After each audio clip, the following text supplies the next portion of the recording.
Hi there. A while ago I made a few videos about various of the favourite knives in my collection, and one of them was the Hideaway knife, and this is the video I made at the time. I hope you enjoy.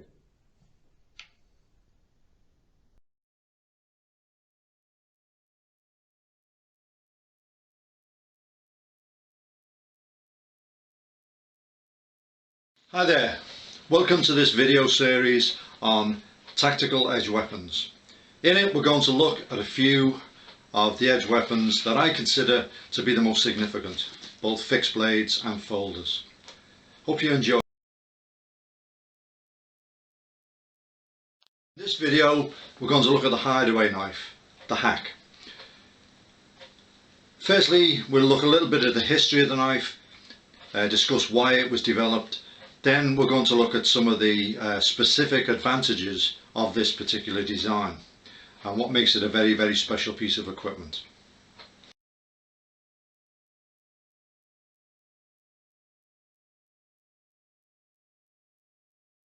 In the history of knife design, there have only really been two major significant design evolutions that have really revolutionized the way we use knives for self-protection.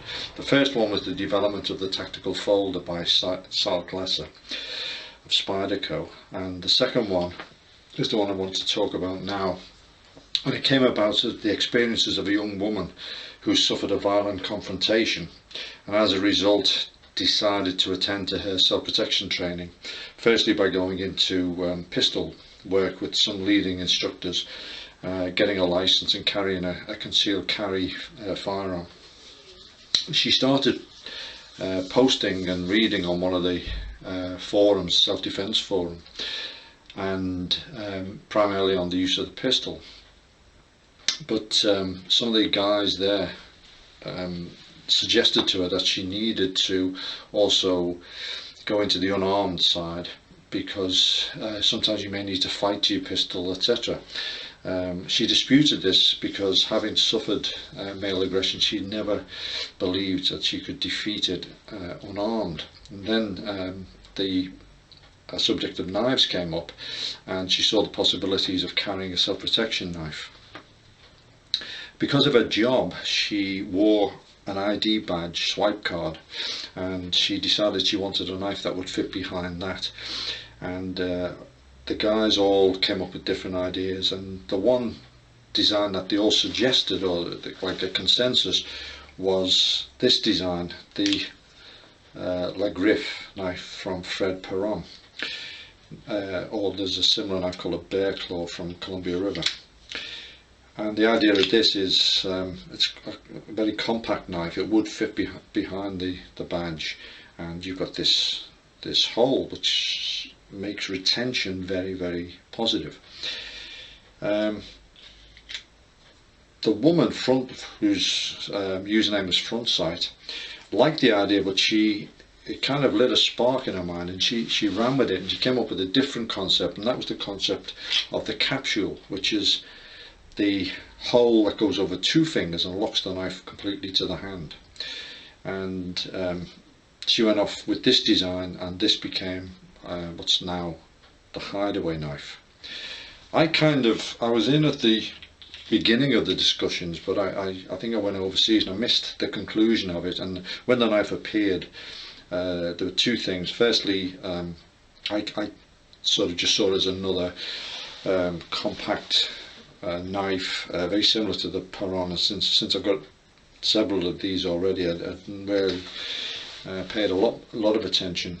And secondly, it was a custom knife, and it didn't appear in the shops. You had to order it specifically for yourself, so I didn't immediately get hold of one. We'll continue the discussion we'll go on to the advantages of the Hideaway. It was as a result of a telephone conversation with Marcus Wynn. He brought up the subject of the Hideaway and went over the advantages of it.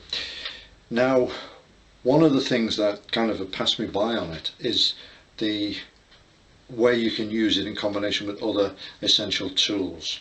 So if you're carrying a pistol, for example, quite often we use a flashlight in conjunction with a pistol in this manner.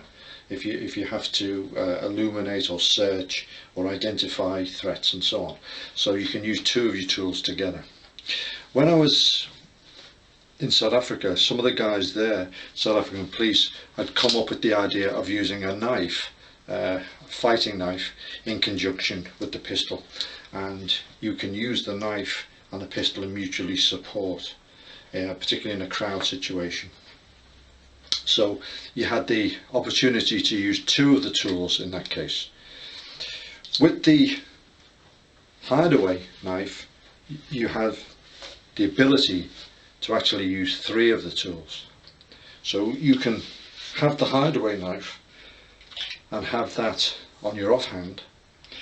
You can deploy a flashlight in the same hand and a pistol. So you've got three of your tools. Also, if you're using just the knife and the flashlight, the knife and the pistol, you can still use the knife for grabbing, controlling people, use the knife hand for grabbing, controlling people, opening doors, etc., etc. And if you have a lanyard on your flashlight, which I do on the one I carry all the time, you can still use that hand and have the flashlight and the knife together.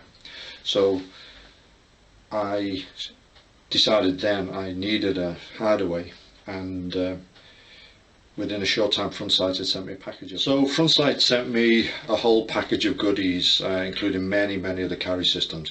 I'll just demonstrate a couple of them on this short video. The first and my favourite, without a doubt, is the J-hook system, which clips onto the belt, and it's very stable and it's very accessible. As you can see, the knife comes out into a full grip. Now this is very important, that to get the most out of the Hideaway you need the knife to be positioned beyond the knuckles of the hand, and then if it's like this, even if you're knocked unconscious and the hand's open, you won't lose your knife. I've seen people explain that sometimes for speed it's necessary just to do that. That's incorrect, because it's not hard to get a full grip, as you can see, under speed, and we'll talk about that just now.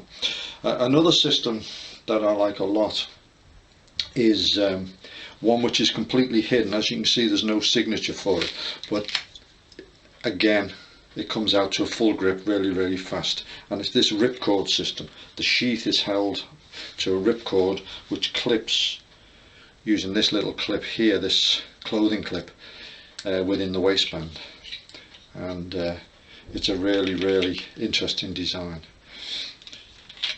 The knives themselves, this is one that is called the Midnight Straight. It's a custom design, and this one is the, I'll demonstrate it, is the utility knife, which is the cheap model, and to me this is every bit as good, and I actually would rather buy several of these than a couple of the more expensive knives. And I really do believe they do the job just as well. Okay, so that's the sheath. As I say, there's many other systems. You can put this sheath on a neck chain, or you can have it clipped within your pockets, bags, etc. There's another little suede sheath that goes on the belt, a wrap. Many ways of carrying. That's one of the attractions of this, is multiple carriage systems.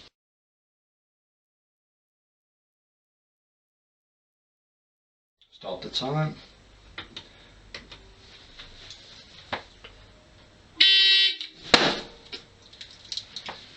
Full grip. And the time is 0.98, just under a second. I think we can do better than that. That's just the first attempt on the day, and we'll try it again. We're going to have another go. Set the time. Full grip. Let's have a look at the time, and that is 0.88. So I think that really shows that you can quite easily get sub 1 second hits still with the full grip, so there's no problem. We talked earlier about using the flashlight and the Hideaway together in the same hand, and then if you add the firearm, then you've got this position where you can integrate the flashlight with the firearm, with the pistol, and the Hideaway is then used if you have to negotiate close in, for example, and you can come in and use the two in mutual support. So you're in kind of this position where you can use the knife or the pistol, and you're operating in separate channels. And then when you go for a longer range situation where the threat's likely to be more of a shooting threat, you can go back to the supported position where the hands work together. So the versatility of the Hideaway, the flashlight and the pistol is still there. And then using this hand, you can still use it to manipulate the weapon. Anything you need to do, your hand is still available. So great concept.